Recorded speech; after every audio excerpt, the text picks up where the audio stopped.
Well, I'll start off by saying thanks for clicking on my first Diablo 4 build video. The Barbarian will be one of the first classes I push to max level and tackle endgame with.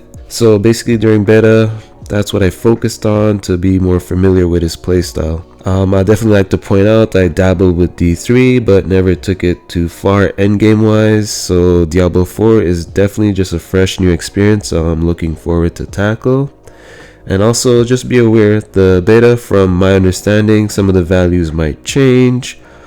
Progress definitely does not transfer over, and it's been said the drop rate was definitely increased.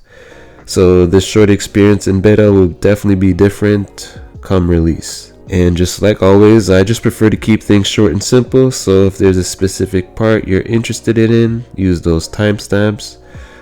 Do not forget to like if something caught your eye.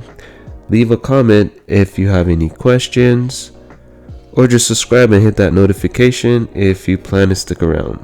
And with that said, sit back and just enjoy the video. Thank you.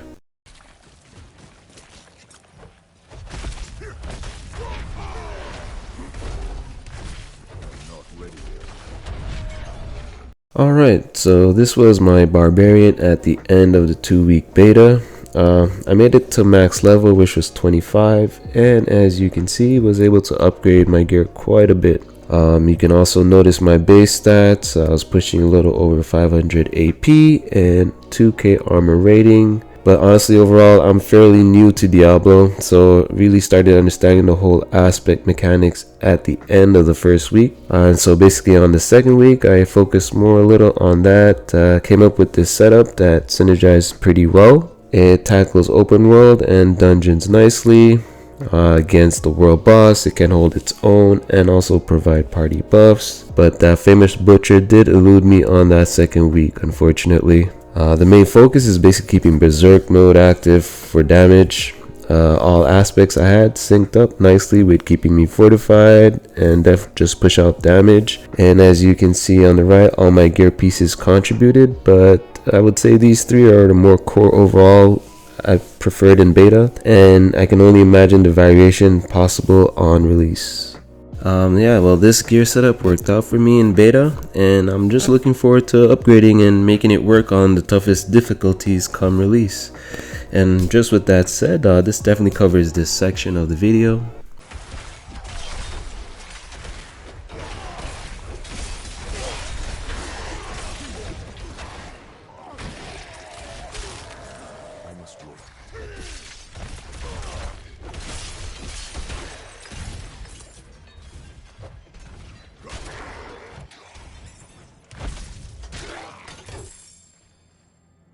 Yeah, so beta gave us a limited amount of points overall.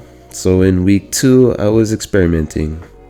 First off with the lunging strike was my basic of choice. I only upgraded it once for that extra damage and heal.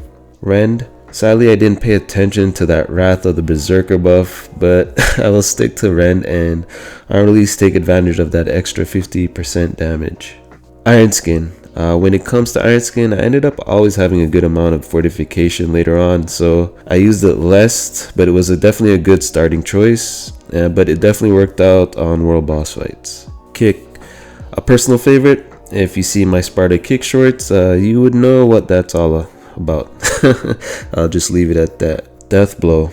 Another standout skill, the fact I didn't take advantage of the ultimate buff during beta. I'm gonna go wild with this one on release. The 200% plus damage boost potential on bosses just sounds enticing. Wrath of the Berserker. Yes, although I had this skill, I definitely overlooked the modifier a bit, sadly. A good skill this works with also is Ground Stomp. Especially with dungeon farming for that extra cooldown, but come release, I definitely see myself playing around with the ultimate abilities. And just that is just a quick overview of my skill tree. Honestly, thanks for sticking around and bearing to the end. Thank you. Alright, this is my final thoughts. When it comes to Diablo, like I pointed out, I dabbled in D3, but I never took the endgame seriously.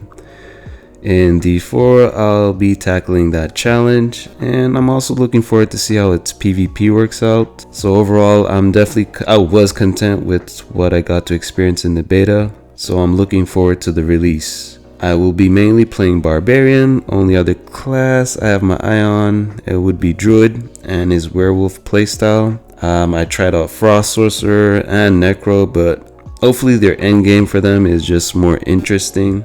And basically all there is to do now is just wait for that summer release. If you like pushing the envelope and trying out those higher difficulties, definitely send me a DM so we could just take advantage of that group XP and also try out PvP and just see where that leads. And that wraps up my final thoughts. So we will end this video with a community highlight. Thank you for sticking around. Alright, well, this section is to support my community members and also shed a light on their content. You will be able to see the full list in my description, so let's get to it. This community highlight will be another 2022 content creator, the one and only The Incredible Harry. Another interesting soul that I met through Marvel Avengers. As you can see, he's the Hulk guy, a limit pushing gamer as well, and honestly, if you're a Hulk fan, give his channel a follow. He's a special and overall good guy with always thought-provoking conversations, and he definitely makes my community list for 2023. It's definitely well deserved, man, even in the hard times. So yeah, like always, thanks for sticking around until the very end, and I'll leave you with these humbling words. 調子に乗るなよ、加藤氏。